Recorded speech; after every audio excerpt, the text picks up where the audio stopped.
Revolutionary talk for revolutionary times. Promoting peace, liberty, and prosperity around the clock. LibertyTalk.fm.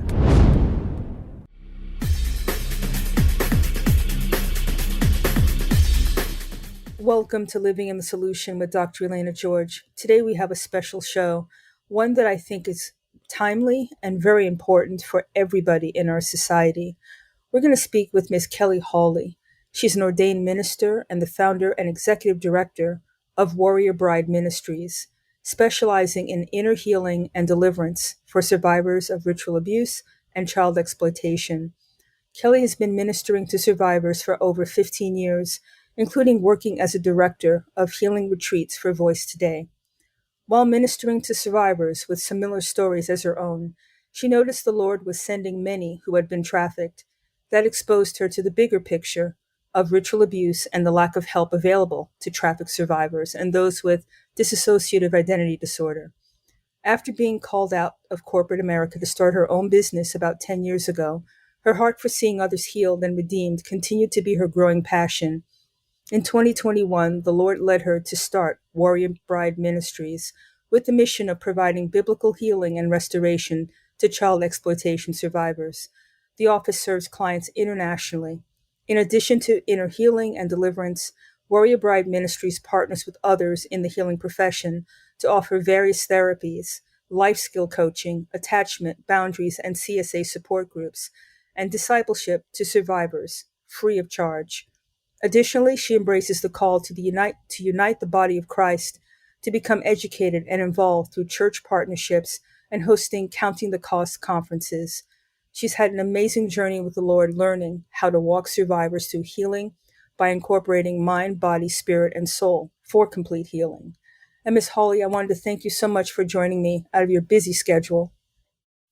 Well, thank you, Dr. George. Thank you for having me today. I'm very excited to share with you some of the things that I've learned over these last 16 years. Awesome. I'm looking forward to learning as well. I know that what you do is God's work, and it's extremely important. But, we talk about, there's a lot of people who are injured in our society, whether that's military members, citizens who've been injured from any various source. And it seems to me there's an underlying tension or underlying issue that runs throughout anybody who's been damaged or hurt in some way. And that's their mindset and how they come to terms with it, I guess, and then how they express that. Do you find that that's something that is underpinning somebody who's been injured in such a way? It definitely has to do with the mind. The battlefield is in the mind. And through these last few years, I've understood that to a greater extent than I could ever comprehend, that really was such a key. There's just so much to the brain and the mind, the way the Lord created it, that the depths of it are really not well known. You have a few people that have really explored it, and it's maybe starting to get a little bit more of a spotlight on it. But there's a lot of mysteries within the brain and the mind, and there's a lot of solutions. And there's also a lot of twisting from the enemy if he really wants to hurt somebody. One of the ways he makes sure he does is through the mind. The mind is so powerful and it's so plastic, really. There's so many things that people do to compensate. And society, I think we see this in whether that be some sort of addiction or being in a prison system or hurting yourself. What do you find is it because of the inability to really understand or accept what happened? What's the thing that you believe drives that turning inward of anger and rage and grief? Well, I think that we were meant to be born into a loving, safe environment where we are cared for and protected and provided for. And for many, many people, that's not the case. Instead, what they got was the complete opposite. And even the people that should love them the most were involved in it. And so what happens is there becomes a wound in their heart that cannot easily be filled. And we often look throughout the world and the worldly things to try to fill that hole, and it just doesn't work. Also, if you traumatize a child prior to age 8, the chances of it changing the brain is higher. And some people, a lot of people, actually do that purposely to try to split the brain so that they could manipulate the child, who will hopefully grow to be an adult. So again, it's going back to that brain, the mind, and the manipulation that has been going on in our society. Much of it is undercover, although again, the light is starting to be shine on it, and to a greater extent. We're starting to look at it, starting to see it, starting to be willing to talk about it, where for so many years we were never willing to talk about it. It was generations of sweep it under the rug. You don't talk about what goes on behind closed doors, things of that sort. But that's changing somewhat, and especially for places like here and the other ones that are doing it, we're trying to make a safe environment where they can turn and they can find love and they can find safety so that they can start healing in a healthy way versus the solutions that the world currently has, which often ends up being a lot of medications and psych wards or homelessness, or just things that don't end up leading to life. Typically they lead to death ultimately, in one way or another. If it's not physical death, it's through your spirit or your soul. It's damn, it hurts. They've been so used, so many of them. They don't trust the world, they fear the world. um and you can't really blame them because of what happened, but at a certain point, it is our responsibility to give goodness an opportunity. With the ministry that you have, and the importance of Christ centeredness, I think you made a really good point about man, the man's made the solution, which is usually pharmaceutical, versus something bigger, something more abundant, something that's not judgmental and all encompassing. Do you find that people come to God when they are able to, or does coming to terms with what happened bring them to God? I guess that's the question. Well, a lot of times, there's something deep down in them that always desires him. But for a lot of people, quite frankly, they were young children and they called out to him and he didn't show up from their perspective. Now we know that scripturally he never left them or forsake them. He was there. But what a lot of people don't realize is that there's legalities in the spirit realm. And some of the people are just so deprived that they would torture them on purpose and tell them that the torture would stop if they would reject him and receive the enemy. And that really puts them in almost like a double bind, where they want the torture to stop, so they're going to receive that. So now there's legalities in the spirit realm, and the will is the most powerful thing. And even if the will is manipulated, it's still your will to give or not give. And there's ties that go along with that. And so we see that often. So we try to help them see that there is a solution, that he is the healer, and that he does love them, and he was always there. It's heartbreaking. And that we just have to deal with things legally in the spirit realm, and we have to just take each part of them and start to heal them, show them that they're no longer in that awful place where all the bad people were and the torture was, and that they're now in a safe place with people that love them and care for them, and ultimately Yeshua who loves them. And he starts to heal them. They start to be willing to give him a chance. And then when they see him show up, because they have changed their will to him, to shift it to him, and he shows up in amazing ways, and he heals those parts of them. And he continues to do it as long as they're willing to keep doing the work, because it is a process. A lot of people want it to be a magic wand where all they need is him and all they need to do is receive him as savior. But the truth is, it took a long time to for them to get to the place they are. And so there's an unwinding that has to happen. It's almost somewhat like a sanctification process. And depending on where you are in the continuum of trauma, how severe it is, determines how long it's going to take.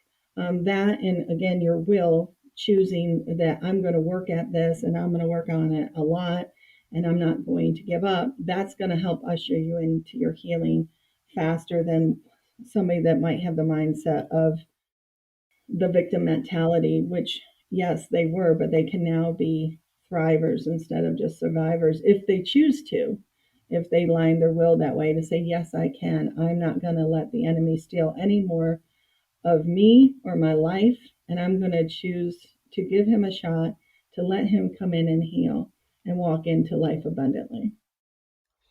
It sounds like this is a complete 180 from being powerless to taking your power back. And once that and having God be the head of your life, it sounds like it just opens so many doors. There's so much in throughout society, I think, feeling that whatever I want and whatever is right is being thwarted, and there's nobody who listens, and I'm just one person, and what can I do? It seems that pervades society, and what you're doing is you're changing the narrative for these folks. And once I know for me, and I'm sure for most people, when you can take control and you actually can make decisions that move your life forward, I think it's just you don't feel depressed. You don't feel the same way. You feel like there's an action that you can do to get yourself out of the rut. And it must be amazing to see that light come back on with people when they find that. Oh, absolutely. I mean, again, there's a variation in on what the extreme of the trauma was, but there are many who come here in the fetal position, and to see them come alive and be functioning, and some that have just started their own ministry, and just it is very rewarding. It's very rewarding work. It's not the easiest work. It's very labor intensive, but it is. There's and it's just very rewarding between seeing them totally change and find life and find him, which is life. Um, there's not much like it. And, scripture tells us that he is close to the brokenhearted.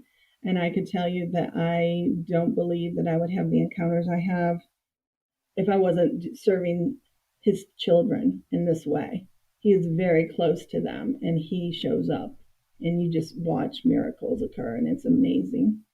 And it's imagine living in that space every day where I think most people just go through the motions. They from one veering from one catastrophe to the next or one distraction to the next. This is really authentic. It's about living in the spirit of God. There's nothing like that I can attest to, just like you.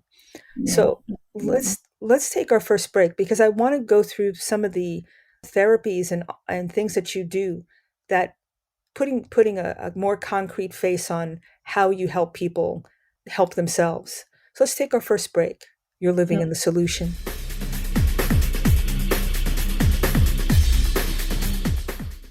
Welcome back to Living the Solution. We're speaking with Miss Kelly Hawley, and you can go to warriorbrideministries.com to learn about what they do and also to donate. Now, before the break, you were doing a wonderful job of giving us this feel for the spiritual side, the ethereal part of this healing journey. But you actually offer concrete things like teaching people life skills and getting them in a position where they can re-enter society. What are some of the things that you offer to help build that skill level? So we're ever evolving. But right now, other than the spiritual, which is really a big part, and even doing what we call parts work, which is when they're fragmented or have multiple personalities, we work with each part to bring it together, which is has a spiritual component, but it also has it's very concrete in terms of counseling and just the whole work there. But what we currently offer is every other Monday night, we do online church for the hurt. So it's a gathering place for them. So it doesn't matter where they're located in the United States, they can join us. And every other Tuesday night, when we don't have the Monday night church online, we have a support group nearby. And so we meet in person together. And then we have a counselor on site who helps with different skills, CBT and talk therapy. She has various skills that she uses. We also do an online quarterly teaching for DBT skills. These are skills that help you to stay mindful and help you to stay in peace, stay out of your emotional self, and stay in your smart brain. And we have a chiropractor that specializes in body memory release because the trauma is stored in the body. So he comes by twice a week. We have a biocharger, which is frequency healing, because again, there's a lot of trauma stored in the cells and in the body. So, and their bodies have been through the ringer. So we do different things like that. We promote natural eating, natural healing, herbs, aromatherapies, homemade lotions, things of this sort. We're just about to start our first session of sand tray therapy. So we'll have group sand tray therapy. We do community. We have Shabbat dinners once a quarter. We keep the biblical feast and we invite them to come join us in it. What else? We're always trying to see. And then we have partners that have partnered up with us and allow some of the survivors to come to their facility and utilize a tapping table, which is a therapy, or a PEMF table, which is another modality of that helps with trauma release. So we're just continuously, seeing what the Lord brings, who He brings. We're hoping to start equestrian therapy soon through a partner, and that should happen, within a month or so. So, there's different modalities that He's bringing every day with different people. I have my hands full with meeting with them on the spiritual side and overseeing the ministry, and I also lead the two groups Monday and Tuesday. So my hands are kind of full. So I really need everybody to come and do whatever He's gifted them with to get this healing. And I don't charge anyone, which is, a definite step in faith, because I have to, I have the facility so that they can come and do all these things. And everything that goes along with that. So we're looking for people whose hearts are willing to do the same, to serve Him and His children, even if it's once a month or whatever. There's some talk of starting art therapy and movement therapies. So whoever the Lord sends that's willing, that has the right heart for them, we're incorporating it and offering it. We also do the Counting the Cost conference every year, and this one is coming up October 20th through 22nd, and that's a real educational time for us to help teach really everybody, from society to the survivors to the helpers. We have some of the best in the country that will be here and teach the depths, the reality of all this that's going on. So it sounds like it's a real all hands on deck. Now, the spiritual side, and you mentioned a lot of the natural healing modalities. What about the typical medical professionals, doctors and nurses? Are they also involved from the, the nuts and bolts side of it? I absolutely would welcome them. We need them. There are several, if you can imagine, a lot of their bodies are very broken, and they just have a lot of needs, and we find it's a struggle when there's one that needs one. Especially a lot of people will move here to where the office is because they don't have anything like this in their state and they're desperate. I do online, and it can really help for a lot of people, but if you're on the extreme of the spectrum, it's really so much better to be here. So I have people that move here, and that might mean that their insurance no longer works, or it might mean they had to leave their job, or it just they're in need, and medical is definitely one place that they need it, and even dental, because and that can be an interesting challenge. But for the again on the extreme, there was a lot of abuse with the dental as well within their mouth and stuff, and so it's a big step when they're willing to go and get some treatment that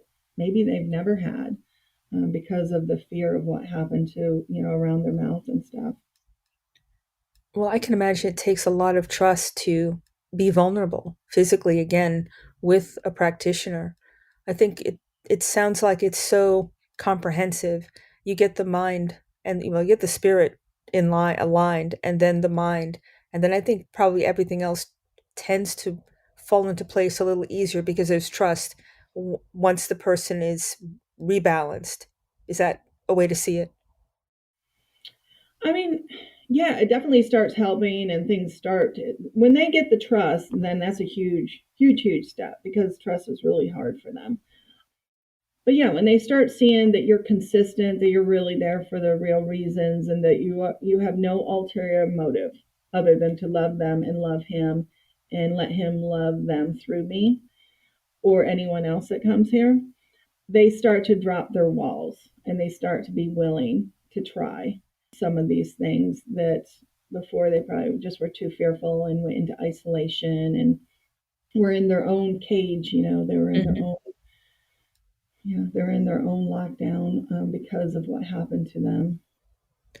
Now, one of the things that you said, I want people to really, really understand is the connection between the body, the cellular level, the biochemical level, memory of the body remembering trauma, and how these different modalities unlock that. I the red light therapies, how does that, I mean, I know PMF is energy that goes into the cell and probably puts more negative ions in and charges the cell, and therefore it recovers. But how does red light therapy work? Do you know? And I'm just curious. Yeah, I that is not my lane. Okay. I love all those modalities, but I don't have the time to like study them out the way I'd want. So I rely on the people that he has sent, that is their lane. I know I have a little infrared thing that I've been using just recently, and I let the survivors that come here use it.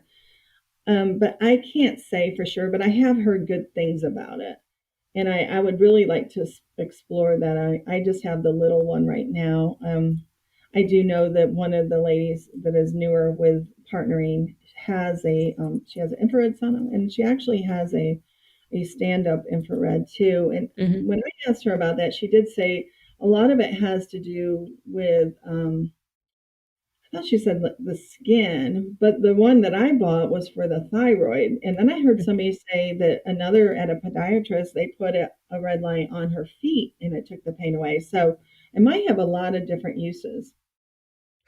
It's amazing how many things are out there that are outside of the typical cut and dried prescription model. I mean, we're such complex creatures, and the mind and body are connected, I think, so intimately that you cannot separate them. And it's really wonderful to know that you don't have to be physically here. So you offer uh, doing this, people can join online, or what is it, like a what's the modality? Is it calling in on a conference, or how do people receive help if they don't live in the state? So they do the first step, which is for everybody, is they go to our website, www.warriorbrideministries.com. They will hit book appointment, and then they'll be given a portal where they'll do some paperwork, and then they will be contacted and put on my schedule. I do the initial sessions, and I kind of, get a feel for what's going on with them. Um, and most of the time, they'll be with me for a little bit. Just depends. Again, it could be one appointment, it could be 400 appointments. It just depends. But then I'll make a determination of, okay, this person really needs to go and get some skills right now before we go any deeper. And so I would maybe put them with a counselor, or I would put them in the attachment group that we have with teaching with attachments, healthy attachments, because that's a real thing that's an issue for really everybody, but particularly if you've had trauma, or maybe they need to go into boundaries class, or I'll try to figure out what lines up with their current need, what's being shown to me is the priority with what class is about to start, that can be done online, because not all of it can be done online. Obviously, the ones that you have to lay on a bed or sit in front of or whatever, that you can't do that stuff. But you can do the different church online. You can do all the different sessions with me. You can do counseling. You can do DBT classes. You can do attachment and boundaries. And we'll see what else the Lord leads. But this is all free of charge. I don't charge anyone. So many people are not getting their healing also because they can't afford it. So many people are charging, gosh, 150 an hour. I mean, I even know one place that charges 350. I mean, just so expensive, and they don't have that money. So if they can even get that much, if they're not here, near the office, and they can't move here, if they can even get that much, that's a big win, especially spiritual work, because I can do a lot of spiritual work online. It is such an amazing service that you offer. Mental health side of our healthcare system, it's so poor. And you're right, it's very expensive. And it's just wonderful to know that people can reach out to you. Now, I know you specialize in a subset of people who've been traumatized, but what about people who've, let's say, military members or people who've had PTSD from domestic violence or something else? Are they able to access your system, or is it really geared towards this patient or this population of folks? So I see everybody. I have absolutely met with military men and actually their whole family, and other traumas. It's just a little rare that somebody doesn't have some sexual abuse, because statistically, we have a country of rampant with sexual abuse in one way or another. Statistically, it's 1 out of 3 females and 1 out of 5 or 6 males, but that's what's reported. And you'll find that next to nobody reports because of several different reasons: the psychology behind it, the manipulation behind it, the threats behind it, all kinds of reasons.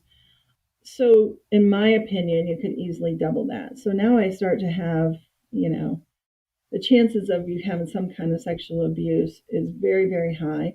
And a lot of times it stems from that. Like, that usually would happen, I mean, a lot of times as a child. Now, sometimes it happens later when you have rape and stuff like that.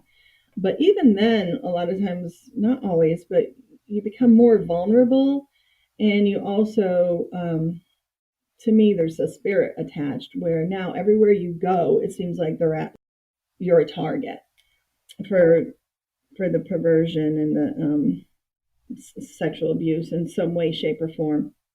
Now, it's also interesting. I have friends that have ministries for the military, and we talk about how there's some real commonalities with this.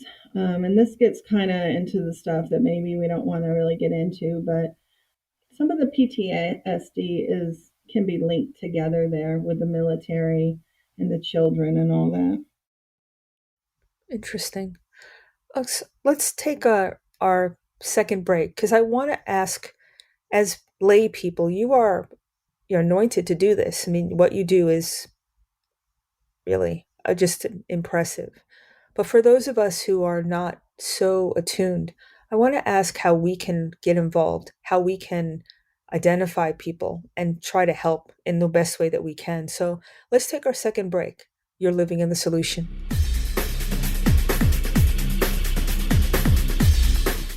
Welcome back to Living Solution. People can go to warriorbrideministries.com and learn more and read about the different modalities that is offered.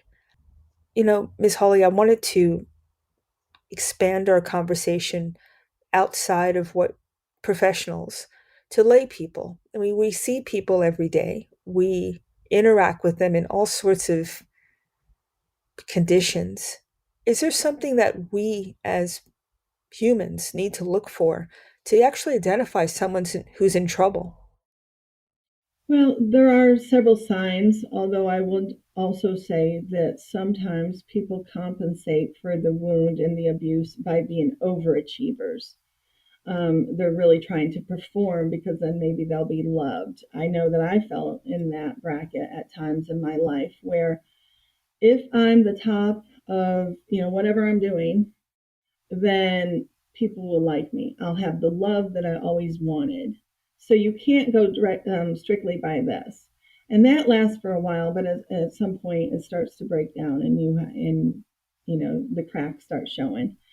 So you can't go totally by this. But a lot of times, if it's a child, if certainly if there's any bruises or anything like that, if they're not well kept, if they have clothing on that's out of season, if they keep their head down a lot, if they won't really look you in the eye. There's a lot of guilt and shame associated with this that they carry.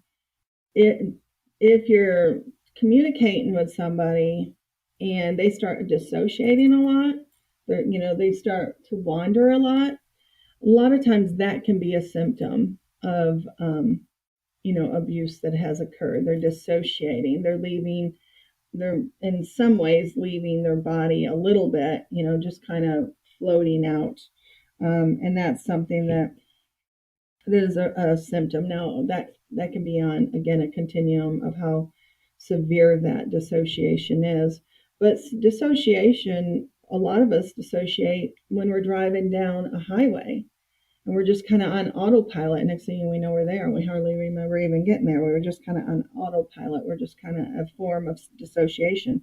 But this can go much more severe to multiple personalities, and that would be the people who have had extreme trauma. And there's so many more than we realize. A lot of times, those parts of them will stay hidden because they're not in a safe environment, that they know that they won't be loved and accepted if they show themselves.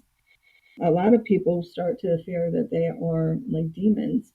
And certainly there can be demons associated with it, but the part of them is not. The part is a scared child frozen in time because of the severe trauma that they went through. So there's different things, but there's not a surefire way to tell because of the ways we try to compensate for our trauma, or as we're older. And then if you're younger, I think a lot of times you have to listen to your spirit within, like really look at if something looks a little off, really look at it and say, what are you showing me? And I think it's better safe than sorry. Like if I was with a child and somebody thought something was wrong, I'd rather have them call, because if I'm innocent, what do I have to lose, right? Mm-hmm. But if I'm guilty, you may have saved really even a life. But don't go crazy on it, but really be observant.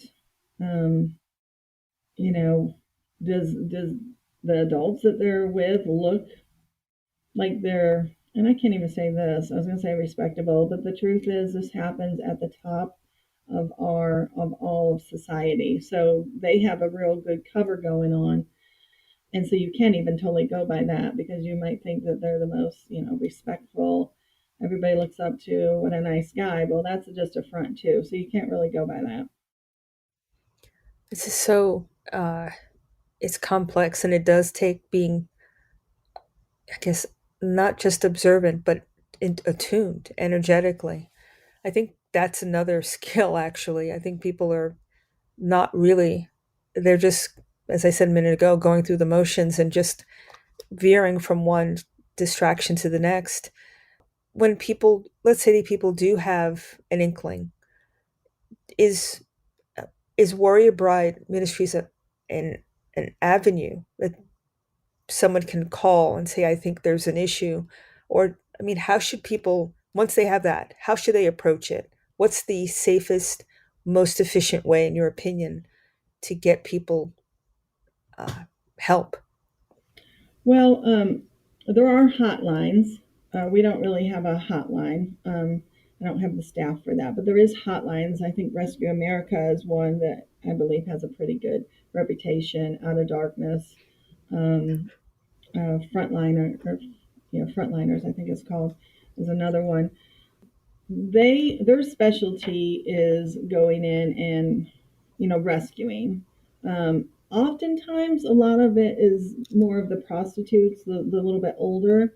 I do have some people that actually will be at my conference that specialize in um, the more undercover stuff, and they're going to talk about a lot of that and the details on that. Now, I do have some that we go and we pick up because if I call these other groups and they're not able, and if we're able, then we have been known to drive across the country to go get somebody. We've we've taken people from different parts of the country because we were able to. So we did, but that's not our specialty. But I think all of us have to cross over sometimes, but and to perfect our lane, but then also come together because we are part of the body. We're not the whole body, we're part of it. But we also help when we can. Well, that's good to know. I mean, it's not you against the world trying to help somebody. Now, I know you're having this conference. I want to take our last break because I want to have enough time for you to give us more background on that. And I know it's coming up, so it's really nice that we have enough time so people can actually register and come to this conference. So let's take our last break and come back. You're living in the solution.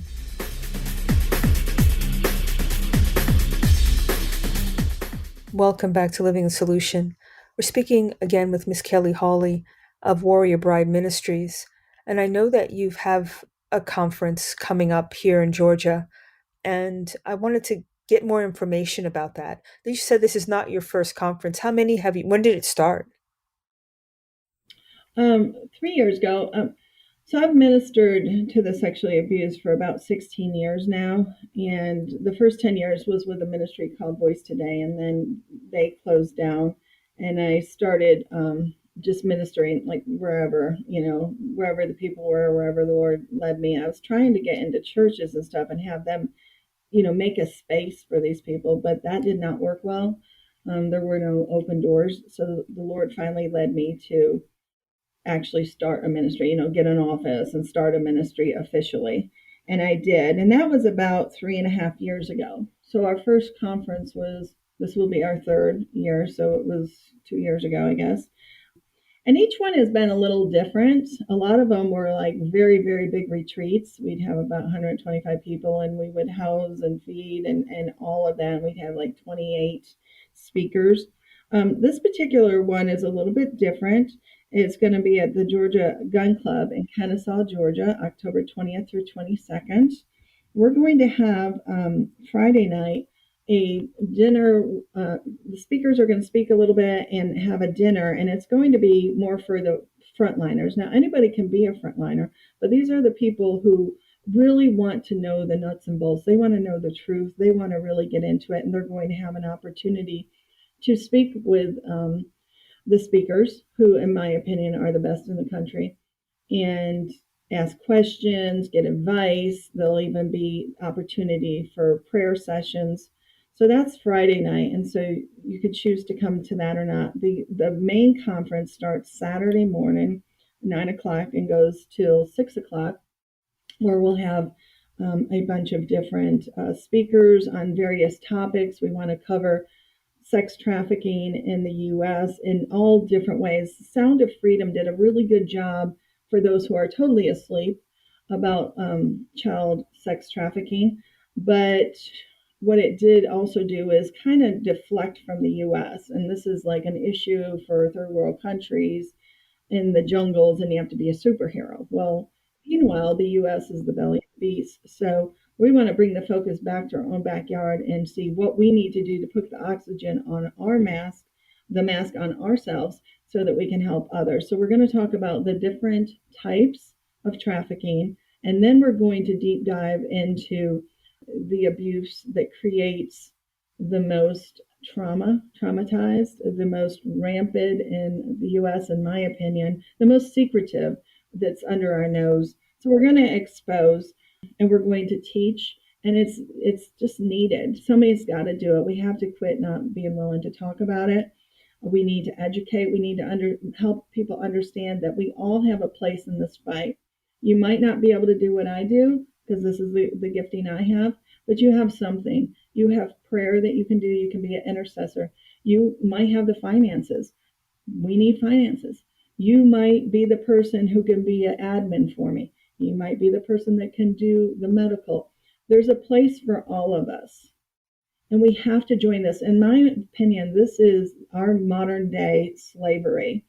I think there's always been a group that has kind of had a focus on them in terms of the abuse, in terms of the death and bloodshed, just feeding the enemy. And I believe at this time, it is the children. I think the children have always been at risk, but this particular time, there's a huge, huge emphasis on the children because they have found that if they get a hold of them prior to 8, that they can break and fragment their mind, and they can train them, and they can do a lot of things. So we want to bring the focus, and we want to not back down, and we want to raise up the Lord's army. We're not meant to be fearful. We're not meant to be afraid and hovering in our houses. We're meant to rise up. I couldn't have said it better. And from a prevention standpoint, are there things that loved ones, parents, grandparents, family members, teachers can do to block this or to stop or make it less easy for children to fall into these, nefarious situations? Yeah, so the ministry I mentioned that I was with for 10 years, she has picked up the mantle again, and she had done many courses. She's got like 14 books, many courses targeting the children and teaching them things that would be great to get into the schools. It would be great for each family to have. She even has position power to protect, a program there that has been used at MCG. So that's kind of her niche. A big part of her niche is producing these programs and literature and education on it. So it's kind of, I would say, prevention. And she will be at the conference, and she will be speaking, and she will have a table with a lot of that. So again, come out and meet us all and see the different material that you can get, the different education. We also will be having a dinner Saturday night, and that would be hopefully to pay for the conference, a little bit of a fundraiser, which we need sponsors for. And then we'll be meeting for a few hours on Sunday before we wrap it up. Well, it sounds like very comprehensive, and everybody's welcome, it sounds like. And you just said the mouthful. Everybody's got a skill that they can add to this. So it's not like if you can't be on the front line, you can still support, because it's everybody's necessary, frankly. Even prayer is necessary, correct? Absolutely. I absolutely need intercession at all times. I also have people that get online with me and intercede during the online sessions. I have people that come to the office and join the sessions for intercession, and some that just go into the prayer room and lift up the ministry and the survivors. We need it all. From the standpoint of the political side of this, it sounds like this is all grassroots. There's no political involvement in this. Am I correct in that? Yes, we believe this is an issue that transcends everything. It transcends what political affiliate you have, what color your skin is, what sex you are. It transcends everything. Everybody, this affects everybody.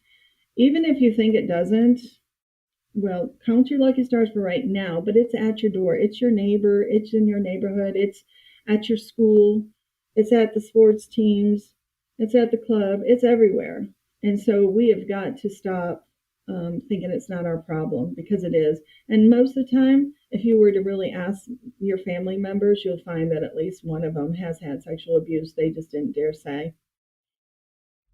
That's chilling, actually. That that statistic of of every three women, and was it one every five men?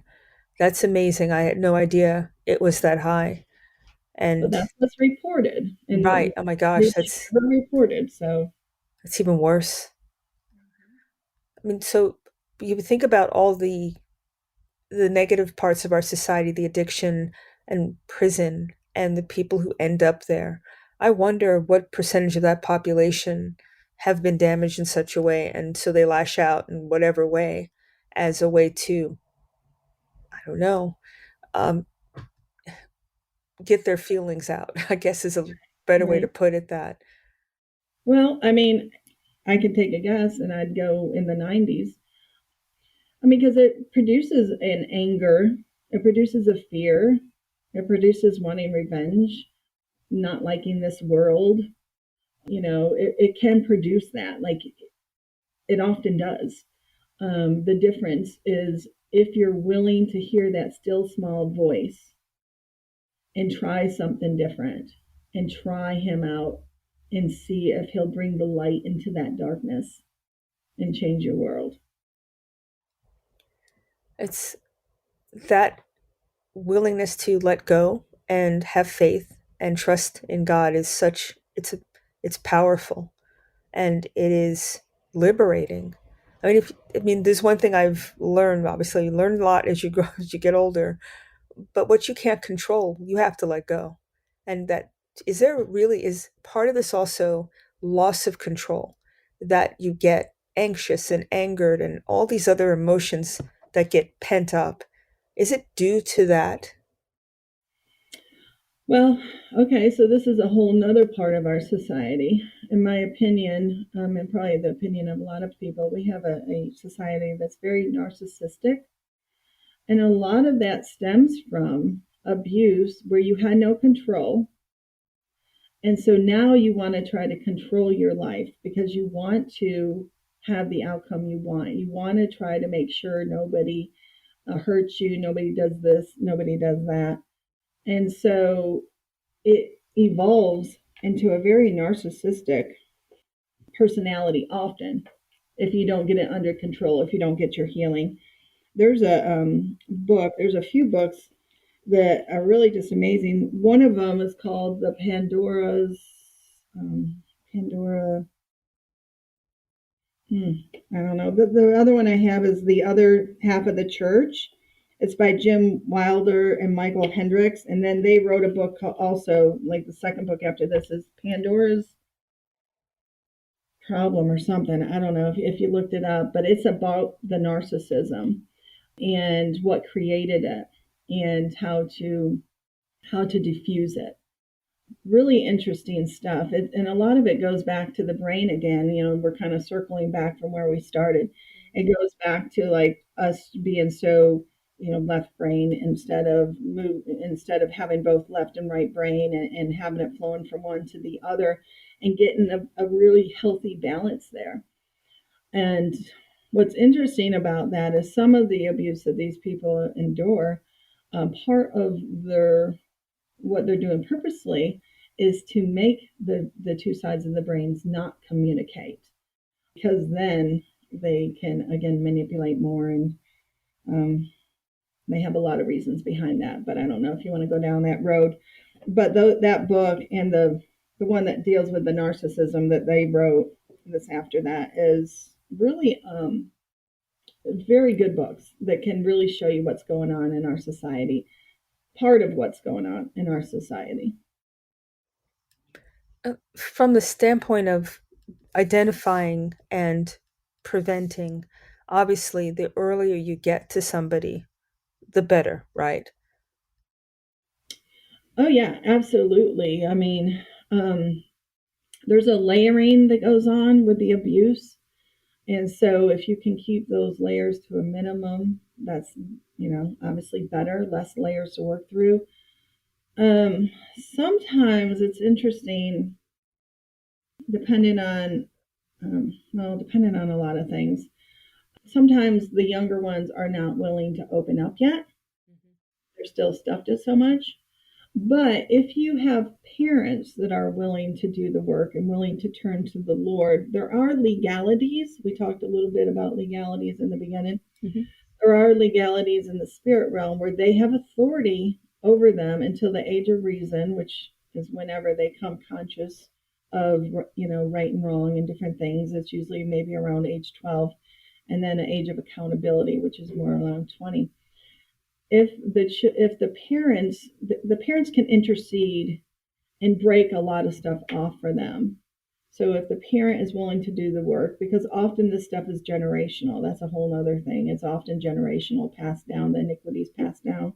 So if the parent is willing to step up and be one of the ones to break it and do their work, then they can stand in the gap for their child and break the authority, use their authority to break the legality. So it's almost like a reverse from what we talked about in the beginning. In the beginning, somebody had authority over them that allowed this, or maybe even perpetrated it, or was part of it, and that allowed them to get into part of the spiritual bondage they were in. But now, as you walk into the light, if the person is willing, then you can undo it, and you can undo it for your child if they're younger. Does that make sense? It does, and it's actually quite empowering. Yes. Wow. Now, in the minute or so that we have left, please let us know again how people can go to your website, sign up for the conference coming on, and volunteer and give, because what you do is absolutely necessary. Absolutely. So that's www.warriorbrideministries.com or org. And if you go on there, there is a donate button, and you can click on it and donate. There is a book an appointment button. You can click on it and request an appointment and do the paperwork. There is a volunteer section where you would fill out a volunteer form, and then we would be back in touch with you to see what your gifting is, what your ability and what your time frame, and just kind of find a good match for you. And again, under events, you'll have the conference, and I'm hoping that you all will come out. This is a rare opportunity to have the people together that are on the front lines. We haven't even been together. Some of us have been like with the person on our own, but not all of us together, where we can strategize and see what each one of us is learning and what we can implement. And together in unity, we are stronger. I think that's a great place to stop. And we're stronger because of God and with God. I'd add that as my little add-on. Absolutely. Can't do any of it without him. I want to thank you. God bless you for everything you do. It was an absolute honor to talk with you, and thank you very much for everything. Well, thank you for having me. And again, I welcome everybody to join the fight. Thank you. And thank you, everybody, for living in the solution.